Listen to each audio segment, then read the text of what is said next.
Hi everyone, Jake here and welcome to another Football Manager 22 Rebuild. This is where we take a club and within the space of 5 years try to take them on to some further glory than they've ever gone before. Today we're going to be taking over Burnley for 5 years, focusing in on the transfers and trying to maintain some of Burnley's core values to see, one, if we can keep them in the Premier League, but two, if we can push on further than that in the space of 5 years and maybe, just maybe, bring Burnley some success. Before we do go and get stuck into rebuilding Burnley, I just want to cover a few quick things first. Firstly, for the people who want the long-term series back after Wolfsburg, there is going to be a new one. The next video on the channel will be the start of a new series, but we still like to do these one-off rebuilds every now and then. They're brilliant for growing the channel because we get some new audience in from these rebuilds. Tends to be more than you would get from a normal episode of a long-term series. So if you are someone who's new to the channel and you enjoy Football Manager content, hi, I'm Jake. If you could subscribe, I'd greatly appreciate it. And to anyone, whether you're new or old, if you could like the video, if we could get 200 likes, it really will help spread this content to as many people as possible and help the video do well. Comment down below who you'd like to see rebuilt next. And if you like Football Manager and want to get involved in the Discord, you can find that linked in the description. Everything from tips to just showing off your save, whatever you like. It's a great community over there with 250 plus members now. It's growing very nicely. With that being said, it's probably about time that we do get stuck into this rebuild. Of course, Burnley in real life did sack their manager Sean Dyche, who's been with them for years, had a very specific, almost memed brand of football. Everyone calls it, the Brexit Sean Dyche 4-4-2. We're not going to uphold them values exact, but we will be trying to keep some kind of that core Burnley feel to the squad. Now, some people will always complain in these videos that I sell too many people and it no longer looks like XYZ club. We had a few people say I sold too many of the Leicester players. I get that. I get that it's not the Leicester side you're used to seeing, but we're 5 years on in these simulations and I'm trying to win whatever I can in the short space of 5 years. So sometimes drastic change is needed and I'm sure there will be some at Burnley here. Predicted to only just stay up, we have youth facilities of a great standard and training facilities of an excellent standard and a 3.5-star reputation. The finances don't look too bad with a £50 million balance, and also in terms of debts and loan, there isn't too much for a Premier League side. Burnley over the years haven't really given Sean Dyche much money to play with, so I'm not going to expect too much different in this simulation. Like I say, it's going to be 5 seasons and we'll see what we can do. My initial aims is to stay up in the Premier League for the first couple of years, and past that, can we finish top half? Can we maybe get a European spot? If we do that, I think we can call that a very big success. The staff situation isn't looking amazing. There isn't too much in the development centre to be bothered about. I mean, if we look at potential wise, at most a 3-star player potential, and there's one guy with 4-star, but that is of course in comparison to the players in Burnley's side who really aren't that good anyway, so to be not considered as good as them potentially doesn't really hold too much hope for me. Tactically, we're using a 4-3-3 vertical tiki-taka, which I'm sure will change as time goes on, but with this I want to exploit the 2 good wide players that we've got and the very good striker in Weghorst. I want him to hold the ball up and bring the wingers into play, but I don't know how well that is going to go. In terms of the quality of the squad, if we look at our best performing players in terms of ability, there's some alright players in here, but if we see Josh Brownhill and consider him the 3rd best player at the club, for me this just isn't a Premier League standard side. Sean Dyche has been doing very, very well with them to keep them in the Premier League. Who knows if they'll stay up this year or not at the current time of recording.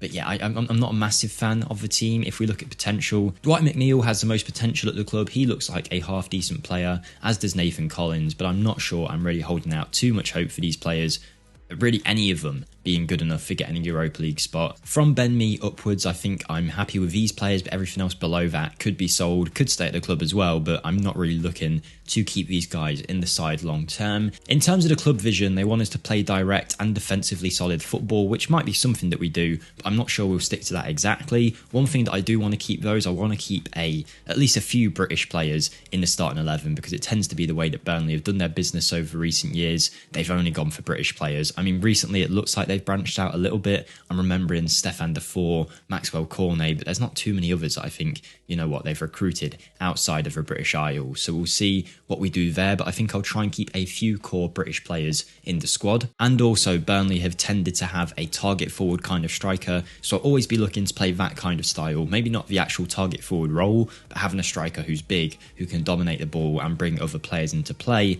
They're the kind of things I'm going to try to stick to. No guarantees though, so apologies if your favourite players are sold, or if you think by the end of this rebuild it doesn't really look like Burnley. But like I say, the main aim of this first season is just to stay up. So with £20 million in the budget, I think it's time we make some signings. Okay, so we've actually done a lot more business than I thought we would. Some players wanted to leave, some players just weren't good enough, and we've moved them on. So starting off, we have sold Eric Peters, who is our backup left back behind Charlie Taylor, for £1.4 million to Shakhtar. A lot of these players was just to get him off the wage books, and Eric Peters I don't think was ever going to be a big deal for this Burnley side, particularly at 32. He wasn't going to play too much more, so I've sold him on for a little bit of spending money. Ashley Barnes has gone to Montpellier for £2.1 million. We've got better striker options. If we're only playing one guy up front, we've got Weghorst, we've got a few others. I didn't think Ashley Barnes was going to play, so we've let him go. Phil Bardsley has left the club to join Celtic, purely just to get him off the wage books. He's 36 and has barely played for Burnley last season in real life anyway, so to get him off the books is fine, and he has gone over to Celtic. Jay Rodriguez has left the club for £1.4 million going to Lille, where hopefully he'll do pretty well, but he's another one where we just wanted to get him off the wage books. He's not really someone I see going forward who's going to be a big deal for the club, so we've sold him on. But perhaps the biggest signing, and the one I actually didn't want to do, this was forced out of my hands, was Ben Mee. He has gone to Rennes for about £12.5 million.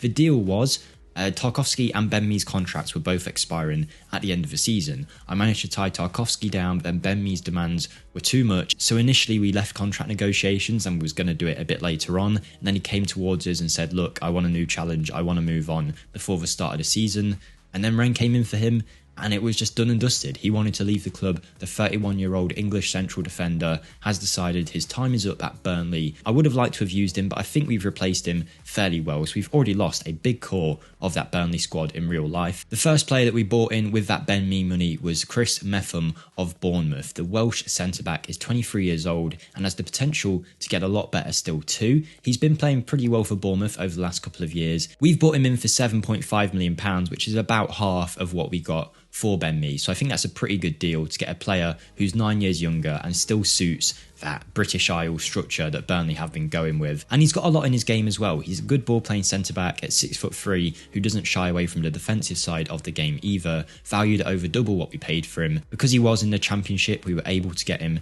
for a little bit cheaper, so I'm happy with that signing. We then decided we needed a few extra bodies in central midfield because the quality was really not there. So the first player that we picked up was John Swift of Reading, formerly of Chelsea. This guy's been smashing it for Championship side Reading over the last few years, definitely considered to be one of their best players and one of the players in the Championship that a lot of people are expecting to come to the Premier League. I think he suits Burnley very nicely, so we've bought him in for only £3 million.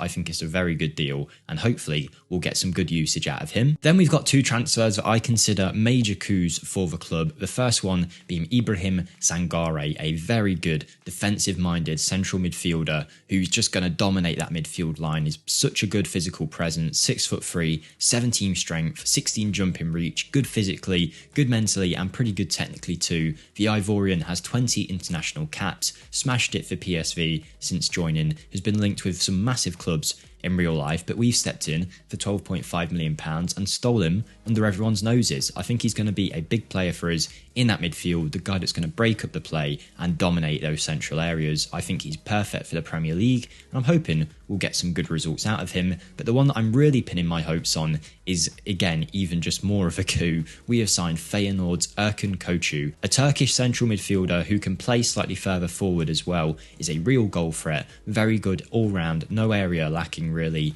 and has got plenty of potential to grow at the age of 20. I think £15 million was a very good deal for this guy, and I think he is going to be a core player for us, not just in the first few seasons, but going forward. I don't think we're going to have much need to replace him, and I'm very excited for what he could potentially do at the club. So it's been a pretty big summer for Burnley. We've made a lot of money from sales as well though, so I think we're doing all right. And now if I do have a look at what our best 11 is considered to be, it is the following: Nick Pope, Matt Lowton, James Tarkowski and Chris Metham at the back, with Charlie Taylor, Jack Cork, Josh Brownhill, Koçu, McNeil, Cornet and Weghorst. I do think though that I'll be looking to use Sangare a bit more than one of Brownhill or Cork, probably Jack Cork, just because I think he suits what we're going for long term, but we'll see what the assistant manager decides. If you don't already know, in these rebuilds I play none of the games. I just make the transfers, simulate a season, see where we're at and make transfers from there. If nothing else, I'm more of a director of football, but there we go. This is what our side is looking like. I think this side should keep us up in the Premier League. If we do go and have a look now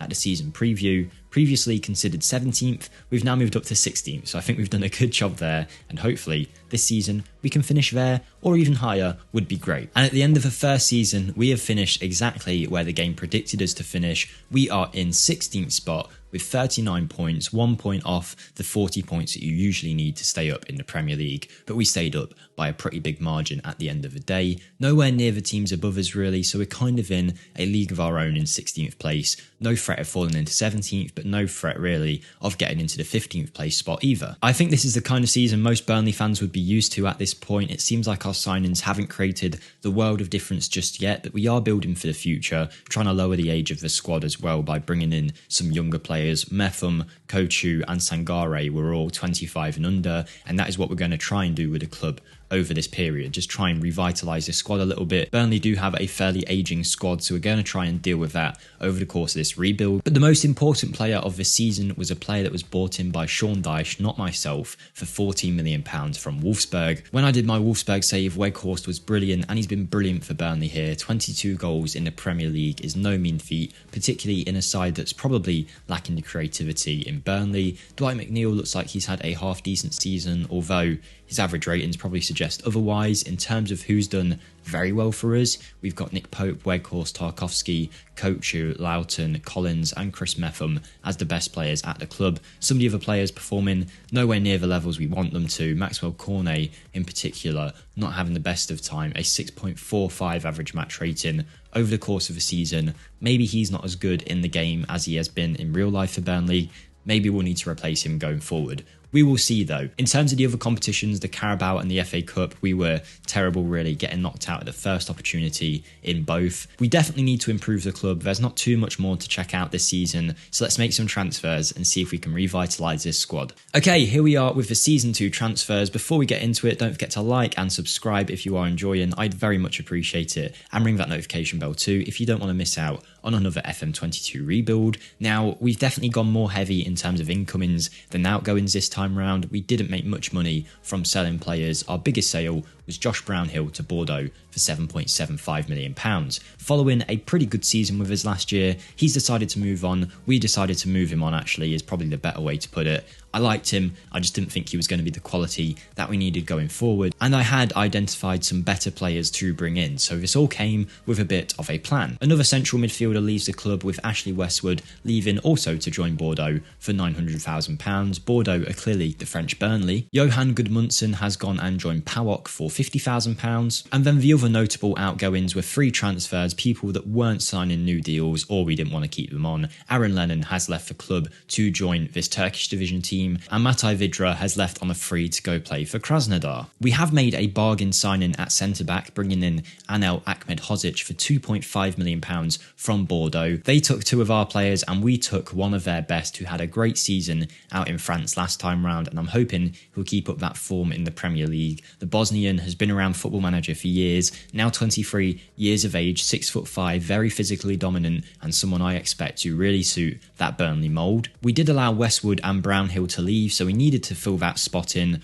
with another central midfielder, and I tried to keep in that British core by bringing in Sean Longstaff, who is a free agent from Newcastle. I don't think he's going to set the world alight, but he's a good player to have in and around the squad, and we can sell him on for a profit if we need to. But he's decent, we've bought him in, and he is now an option in the midfield. But the big midfield signing, and the reason that we were allowing Brownhill to leave, was we have signed Lewis Cook, also from Bournemouth. I wanted him last summer, but he was injured with a long-term injury, so we made sure that he could come back from that first, and come back he did. With about a 7 average match rating for Bournemouth in the Championship, another English player to bring into the side, and someone that I think is technically a lot better than what we did have. 25 years old, 1 cap for England, plenty of potential still to go. Lewis Cook has joined Burnley. We've also bought Joe Gelhardt from Leeds in on loan, just to have an extra option up front with Vidra leaving. I wanted some backup to Weghorst. But the man that I have chosen to be Weghorst's long-term replacement, of course Weghorst is in his 30s, is the big man, the Italian Lorenzo Luca. He was wanted by PSG, Manchester United and Burnley. None of them went in for him. We came in, stole him, bought him, figured out he actually couldn't get a work permit, and then we were stuck with a player that we have signed from Pisa for £16 million who could not play. So we've loaned him out to young boys, where I'm hoping he'll do so well that they'll be forced to give him a work permit, and we can use him as Weghorst gets older. We can transition it very nicely. A 6'7" forward with great jumping reach and strength, mentally absolutely fantastic, and technically he's got bags of it as well. I think this guy is the perfect Burnley player, the perfect progression in that forward line, where we're kind of sticking to what we know, but just getting a player who can do it a million times better than anyone we've had before. Lorenzo Luca, if we can get him a work permit, is going to be massive for this side. We then signed another Englishman in Rico Henry, who played for Brentford last time out in the Premier League, but I believe they either got relegated or he was just up for transfer. Didn't have a world's best season for them, but he is a player who can have quality. So for £7.5 million, we've bought him in. He's there to challenge Charlie Taylor in that left back spot, and I'm hoping he'll do a good job of it. And then our final signing comes from Sparta Prague's Adam Holzek, a Czech international with 20 appearances, only at the age of 19, physically brilliant, classed as a wonderkid, technically very good and mentally amazing as well. Can play up front, but I'm looking to use him as this inside forward on the left hand side. £7.5 million is an absolute bargain for a player that's apparently valued at around 50 million and is classed as better than the two players we had at the club, and for some reason I can just see him in a Burnley shirt, so I think we've made a good signing here. And then if we look at our best 11 now to see what we might run with going forward this season, we are looking at Sangare, Cook, Kochu, McNeil, Holzek, Weghorst, with a backline of Rico, Tarkowski, Ahmed Hozic, Commoner Roberts and Nick Pope. But I think the best part of this squad so far is the centre-backs, where we now have Chris Meffam, Tarkowski, Ahmed Hozic, and also, where is he, Nathan Collins, who is developing into a nice player in his own right. I think we've got a lot of depth at centre-back, and I'm really liking where this team's going. So with these signings made, we now need to figure out just how well this side's going to do. So we're going to simulate another year and see if we can improve on that 16th place spot. I mean, I suppose we have. We've finished in 15th, but with 1 point less than what we got last year. We were a lot closer to the drop this time though, only 3 points off Fulham, who did get relegated. There were 2 teams in between us, however, but still a bit worrying that we were that low down in the pecking order in the league this season. Our form has not been good recently. I mean, it wasn't good at all, was it really? There was a good bit in January where we picked up some points, but other than that, it's been a horrible season to be a Burnley fan. Only 10 wins, 20 losses and 8 draws. It's not looking good for us, and these signings maybe just aren't gelling. Who knows? Let's figure out who's been doing well and who's been doing poorly. If we go by average match rating, Lorenzo Luca is the best performing player, and he's not even at the club, but hopefully that good season out at Young Boys means we can get a work permit for this man. We've got Charlie Taylor, Kochu, Tarkowski, Weghorst, Collins, Pope, and even Sean Longstaff as some of the better players at the club, but it seems like Holzek, Rico Henry and Lewis Cook really haven't hit the heights that we wanted to when we bought them in. Have we got these signings wrong? I don't know. I mean, 7 goals, 6 assists isn't bad for Holzek, but clearly the game thinks overall they haven't been very good by any stretch of the imagination, which doesn't fill me with too much hope. Competition-wise, it didn't get too much better. The FA Cup, we only made it to the 4th round, and the Carabao, we were knocked out in the 3rd round by Rotherham United, which is definitely not a good look for us as Burnley manager. Overall, in terms of the club vision, they are happy with us because technically we're keeping the club up, but with £45 million to spend, this is the time where we really need to do something special and try and just take this club to another level. Else we're just going to be stuck around in these relegation places for a long time. Currently, Sean Dyche looked like the far better option compared to what I've done at the club, spending all that money and not really doing too much in terms of taking the club further up the league. It needs to change, and hopefully season 3 will be the time for that. Okay, slightly confusingly, I have lost a save file of where I made my season 3 transfers, so I'm recording this now again after we finish season 3, and I'll just quickly run through who we signed and who we sold, and then we can take a look at how well we did. But the first one was Jack Cork leaving the club on a free deal to go and join Montpellier. Charlie Taylor left to join Bordeaux for about £5 million, another Burnley player heading over to Bordeaux. Be interesting to see how they're doing in Ligue 1. And then the major sale that sparked the whole season 3 summer was Dwight McNeil. Arsenal came in for £50 million. I liked McNeil. I thought, being a player that's came through Burnley, I wanted to keep him at the club and do a lot with him, but we could not reject £50 million for this man. It meant we could reinvest it into the whole side and completely or at least hopefully, change our fortunes. And he has done well at Arsenal. However, it seems after the season he's had there, he apparently wants to leave the club. So maybe we can bring him back, maybe not. We'll see what we do. But £50 million looks like overall it was a good bit of business. So with those sales and our starting transfer budget, we had around £100 million to play with. And the first player we signed was Yusuf Atal. He joined from Nice for about £20 million and will hopefully be a good option on the right side of that defence. Another player coming from the Dutch divisions to hopefully help us out was Colombian Luis Sinestra, a 24-year-old right winger who can also play on the left-hand side as an inside forward, joined us for about £30 million. It was a big signing and he didn't actually do as well as we wanted him to do, but we did get ourselves probably the coup of the whole rebuild so far, signing Yusuf Demir under the noses of Paris Saint-Germain from Rapid Vienna. He's joined for about £12.5 million and is signed as not just one of the best players at the club in terms of current ability, but he has a lot of potential as well. You can see how high his value is compared to what we signed him for. This guy is a big signing for the club and hopefully someone who can take us a long way going forward. We also picked up Dujon Sterling on a free from Chelsea. Nothing really to note there. We just needed some backup players and to keep in with that English core. And then with Charlie Taylor leaving at left back, we had to replace him and we have signed Luca Pellegrini from Juventus for about £8 million.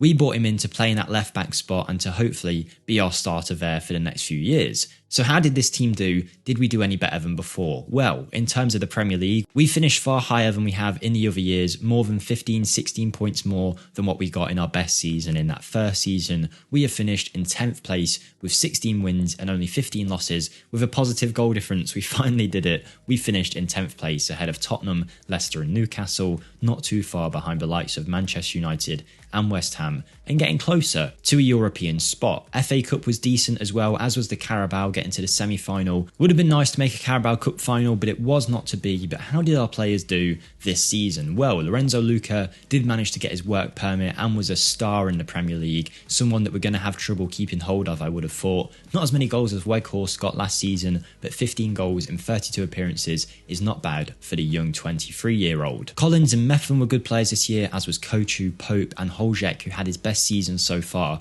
absolutely smashing it with 15 goals in the Premier League and 20 goals in all competitions in only 45 appearances from that inside forward role. Brilliant from him, very happy with that. Everyone else doing pretty well as well. John Swift, who we signed a while ago, hasn't played that much, but when he has played, has contributed very nicely. So thank you to him for winning us some points and getting us some goals. The disappointments probably came in our big signing of Luis Sinestra, who did not do as well as we would have wanted him to do. 7 goals, 7 assists is not too bad in the Premier League, but we would have wanted a little bit more. And then Yusuf Demir, he did fine. He's young. He's on a 6.82 average match rating for the whole season. Got some assists, but he's got room to grow. And I'm sure the Austrian will be one of our best players going forward. But you will see Weghorst, even though he actually played quite a lot, he didn't score as much this year, which kind of worries me. 19 appearances in the league, 12 of which were starts. So out of 12 starts and 7 substitute appearances, 2 goals is not good enough. And maybe it's time to move him on with Lorenzo Luca doing so well. So with the club getting a lot better, we need to make that push now for the European spaces. So let's see what we can do in the Season 4 transfers. Okay, Season 4 transfers now. And as I mentioned, Weghorst looked like he might be on his way out in terms of his Burnley career. So we've moved him on to Krasnodar for about £10 million. He was a good servant for us, but I think his time is up as a Burnley player. And then Rico Henry has left the club as well to join Sturm Graz. After we signed Pellegrini last year, he only played 3 times, so to get anywhere near the value that we signed him for was good enough for me. He's gone to join them and will take £5 million into the bank. They were our only key sales though. Everything else was signing based and we needed a backup striker. Now Weghorst had left and we found this guy, Alex Wanko, which that sounds an odd name to say. We signed the Argentinian for £6.75 million from River Plate. We actually signed him last summer, I think, but now he's able to play for us. So he has came through to join the club. We've also signed Angelo from Santos, an inverted winger on this right-hand side. We're going to change the tactic up a little bit. You might have seen in Season 3, the tactic had shifted to be a 4-2-3-1 as opposed to what we were running with the 4-3-3, just to try and get some better use out of the players that we now had at the club. And with that, I didn't really want a winger that Luis Sinestra was. I wanted someone who could cut inside and allow Atal to bomb down the wing and give him some space. So we have signed Angelo, who is one of the best inverted wingers that our scouts had came up with, valued at around £70 million now. We signed him for 17 0.75 from Santos. I think he's going to be amazing for us. Very happy to have him at the club. We've also signed this man on a free, Francis Morachal, a Spanish under-18 international who's available as a free agent, so we picked him up. I don't know what had happened with him, and he's been loaned out. Then we've bolstered our midfield with a 19-year-old new gen, a Danishman, 3-star with 5-star potential ability, Christian Arntzen, who can play a variety of roles, has some amazing mental attributes, and a good personality to go along with it. I think this guy could develop a lot. He was playing for Groningen in the Eredivisie where he was fine, but I think we're going to take this guy to another level, and maybe he can do what Lewis Cook has been trying to do for the side over the last few years. We made a couple of free transfers to bolster the squad depth a little bit. Ruben Loftus-Cheek was the first, Brandon Williams was the second. The ex-Manchester United player was available on a free and can cover both fullback slots. We also bought in this man, Matheus de Pauw, who is now going to be our backup goalkeeper. He was available on a free as well. And then to finish off our transfer window, we spent a hefty £45 million on Aaron Hickey. I feel like the fullbacks are the area where this team was lacking the most, and I'm hoping the Scotsman can be a big player for us. I said I wanted to keep a few British players in the squad to have Chris Metham and now Aaron Hickey. We're moving towards that ever so slightly. It was a lot of money for this man, so I'm hoping he does do very well, but if we now pick our best 11 using this tactic that you can see here, we're looking for more of a gegenpress style than we are the vertical tiki-taka now, but we're still trying to link up with Luca up top. This is now what our best side looks like. Nick Pope, the Englishman, in goal with Atal, Metham, Ahmed Hozic and Hickey. Our midfield and strike force is very good though, with Angelo, Luca, Demir, Holjek, Sangare and Kochu, with some amazing options on the bench now and plenty of squad depth. I'm very happy with this squad now, and let's see what we can do with them in season 4. Can we get a European place? We can indeed, guys. We have finished in 6th place with 62 points, only just getting a European spot because Leeds and Newcastle had the same amount of points as us, but we finished higher because of our better goal difference, which came down really to 2 men this season. Lorenzo Luca was amazing up top for us. This man scored 27 goals in 35 appearances, justifying the reason that we let Weghorst go. We knew Luca could manage that forward line, and he's done so well. 6'7", 20 jumping reach. He is a physical specimen to behold up top, and he has done amazing for us. But Angelo has been the surprise player. I did worry that he might not be able to adapt to the Premier League, but he has certainly done so, with 20 assists and 10 goals this year and a 7.04 average match rating. He has been absolutely fantastic for us, as has Adam Holjek, who has scored plenty of goals yet again, 16 goals and 7 assists, topping his best season with 3 appearances less from the season before. Average match rating through the roof as well, so brilliant from him. We are building a very nice team here that can hopefully compete at the top. Good to see Chris Metham doing so well. We've had bids from Manchester United for £50 million for him in January, which we chose to reject. He has been awesome since signing and has just been what a bargain for 7.5 million. He's going to go down as a Burnley legend in a few years, but overall, everyone is doing great and committing to the team. The only real downside was Aaron Hickey, who in his 16 appearances did not set the world alight, but for £43 million, this man is an investment that we're hoping will pay off going forward. He just needs some time to adapt to this Burnley side, but we have done very well this year. FA Cup and Carabao Cup we pretty much forgot about, but we are now a Europa League side with Burnley Football Club. That has given us £37 million to spend, but unfortunately we'll be losing 2 key members of the squad. Tarkowski did not want to extend his deal. He was up for a new challenge, and as a club legend we kind of had to let him do what he wanted to do. So after plenty of years at Burnley, he hasn't really been playing so much over the last couple of years. He's decided it's time to move on, and we will let him go. He's gone to join Rennes, which I believe is also where Ben Mee went, so nice of him to meet up there. But something about our players going to Bordeaux is very odd, because Connor Roberts, whose deal was also expiring, has now gone to join Bordeaux as well, who, if we look at their squad,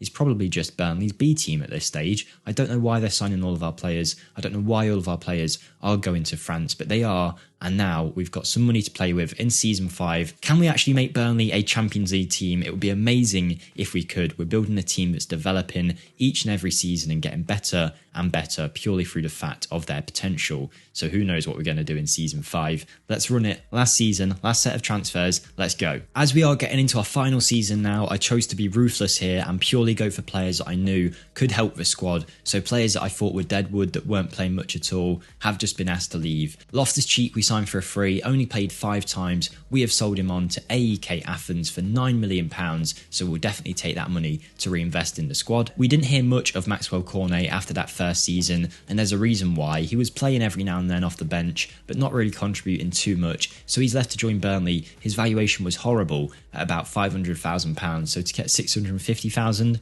I guess we just have to take it. He has left the club. Brandon Williams as well, a player we bought in for cover on both sides, has been sold for £9.5 million after only playing 5 times for us. I think that's a good bit of business on our end. A quick turnaround, a quick bit of cash. Fair play to us there. An icon goalkeeper of Burnley, Nick Pope, has left to join Watford for £18 million.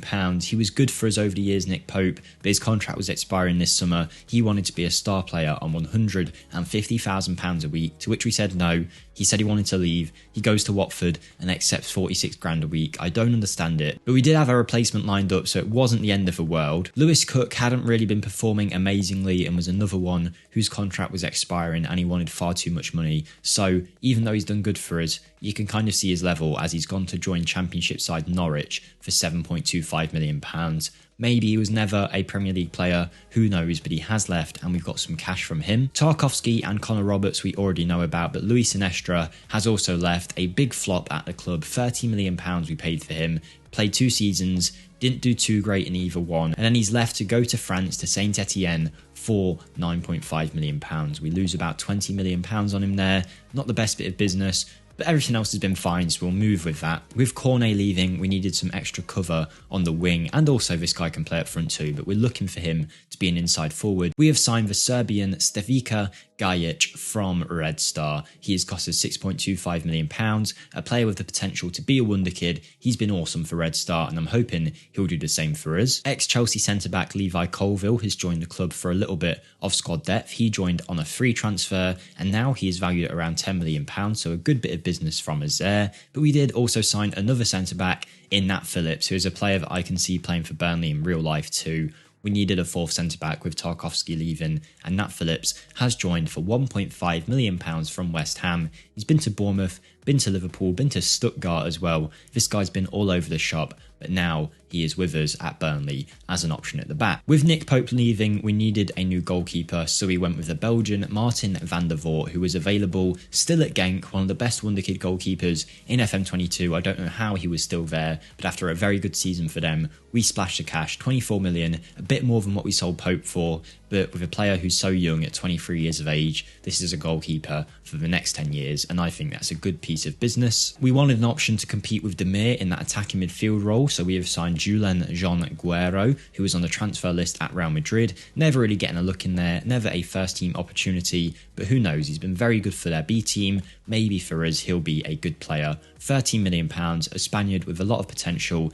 It's not too risky, it won't be the end of the world if he doesn't work out. And then the final player we have signed is Brazilian Gabriel Menino. After the success of Angelo on the right wing from the Brazilian divisions, clearly the Burnley scouts have gone, you know what, let's buy another player from Brazil. I think they've actually branched out now from just looking at England, Scotland and Wales. So here we go, we've signed Menino for around £20.5 million. He can play midfield, but I'm looking for him to play in this right back spot for us to compete with Vital. We've got some very good squad depth now in all areas, and if we do have a look at that in particular, actually, if we have a look at our quick pick without restriction, best 11. This is now considered to be our best side, a good goalkeeper, a very, very good back four, all of which are fairly young. Arneson, Koshu, Demir, Angelo, Holjek and Luca, with players like Sangare, Pellegrini, Julian John Guerrero, Nathan Collins, Alan Wanko, Nat Phillips, Levi Colville, Dujon Sterling. This side is very well built now, and we've got a lot of depth in all areas. In terms of the age of the side, we've also got a lot more young players now.